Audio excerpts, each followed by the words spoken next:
ನಾನು in fact love mocktail 2 shoot ಮಾಡಿದಾಗ ಆ ಮಗು ದತ್ತು ತಗೊಂಡ ಮೇಲೆ ಹೋಗುವಾಗ ಐ ಥಿಂಕ್ ಅದನ್ನ ಟ್ರೈಲರ್ ಇಟ್ಟಿದ್ದೀನಿ ಆ ಶಾರ್ಟ್. ನಾನು ಹಿಂಗೆ ಕೈ ಹಿಡಿತೀನಿ, ಆ ಮಗು ಹಿಂಗೆ ಹಿಡ್ಕೊಳ್ಳುತ್ತೆ. ಕರೆಕ್ಟ್, ಹೌದು, ಆ ಶಾರ್ಟ್ ಇದೆ. ಅವಾಗ ಸುಮ್ಮನೆ ತೆಗ್ದಿದ್ದೆ ಚೆನ್ನಾಗಿರುತ್ತೆ ಅಂದ್ಬಿಟ್ಟು ಈಗ ದಿನ ಬೆಳಗ್ಗೆ ಅದೇ ನೆನ್ಪಿರುತ್ತೆ. ನಾನು ಹಿಂಗೆ ಅಂತೀನಿ, ಅವ್ರು ಬಂದು ಹಿಂಗೆ ಹಿಡ್ಕೋತಾರೆ. ಸರ್ ನಾವಿಬ್ರು ಹೋದ್ರೆ ಫಸ್ಟ್ ಪಪ್ಪ ಮಮ್ಮ ಅಂತ ಹಿಂಗೆ ಕೈ ಇಟ್ಕೋತಾಳೆ. ಅಂದ್ರೆ ಅದು ಹೆಂಗ್ ಮಕ್ಳಿಗೆ ಬಂದ್ಬಿಡುತ್ತೆ ಅನ್ಸುತ್ತೆ ನ್ಯಾಚುರಲಿ. ನಾನು ಅದೇ ಹೇಳ್ತಿರ್ತೀನಿ, ಕೃಷ್ಣ ಸ್ವಲ್ಪ ನೋಡ್ಕೊಳ್ಳೋದ್ರಲ್ಲಿ ಒಂಚೂರು ಬಿಸಿ ಅದು ಇದು ಅಂತ ಕಮ್ಮಿ. ಆ ಮಗು ಅಂದ್ರೆ ಇಷ್ಟಕ್ಕೆ ಮಗು ಬಟ್ ಈಕ್ವಲ್ ಆಗಿ ನಮ್ಮನ್ನ. ಆಮೇಲೆ ಇನ್ನೊಂದು ಸರ್, ಶೂ ಬಿಚ್ತಾಳಲ್ಲ, ಮುಗಿಸ್ಕೊಂಡು ಆ ಶೂ ಎಲ್ಲಿ ಇಡ್ತಾರಲ್ಲ ಜಾಗ ಅದು ತಗೊಂಡೋಗಿ ಇಡುತ್ತೆ. ಆಮೇಲೆ ಇದಾಗ್ತಾರಲ್ಲ ಡೈಪರ್, ಹೌದು, ಡೈಪರ್ ನಾವು ಚೇಂಜ್ ಮಾಡಿದ್ಮೇಲೆ ಆ ಡೈಪರ್ ಎತ್ಕೊಂಡೋಗಿ ಡಸ್ಟ್ಬಿನ್ ಇಡ್ತಾಳೆ. ಸರಿ, ನಾವ್ ಯಾರು ಹೇಳ್ಕೊಟ್ಟಿಲ್ಲ ಅವಳಿಗೆ, ನಾವ್ ಯಾರು ಮಾಡು ಅಂತ ಹೇಳಲ್ಲ.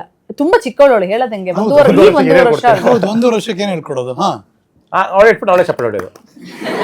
ನಂಗೆ ಆಕ್ಚುಲಿ ಸುದೀಪ್ ಸರ್ ಹೇಳಿದ್ರು, ಅವಳು ಸನ್ಸೈನ್ ಬಂದು ವರ್ಗೋ ಇರೋರೆಲ್ಲ ಅವರು ಹಂಗೆ ತುಂಬಾ ಆರ್ಗನೈಸ್ಡ್, ನೀಟ್. ನೀವು ಹಂಗೇನಾ?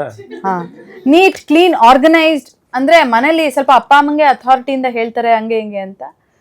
ಬಟ್ ನನ್ಗೆ ಅದು ಕೋಇನ್ಸಿಡೆನ್ಸ್ ಅಥವಾ ರಿಯಲಿ ಹೆಂಗ್ ವರ್ಕ್ ಆಗುತ್ತಾ ನನಗೆ ಗೊತ್ತಿಲ್ಲ. ಸುದೀಪ್ ಸರ್ ಹೇಳಿದ್ರು ನಿಮ್ಗೆ ಇದೇ ಹೋಗು, ಸೇಮ್ ಸೆನ್ಸನ್ ಇದೇ ಹೋಗು ಅಂತ. ಏನಂತ ಗೊತ್ತ ಅರ್ಥ ಆಗಿಲ್ಲ. ಏನ್ ಸರ್ ಹಂಗೆ ಇದೇ ಹೋಗು. ಶೂ ಇಡೋ ಜಾಗ ಅದ್ ಯಾವಾಗ ನೋಡಿದ್ಲು? ಶೂ ಇಡ್ಬೇಕು ಅಂತ ಶೂ ತಗೊಂಡೋಗಿ ಎವ್ರಿ ಡೇ ಇಡ್ತಾಳೆ.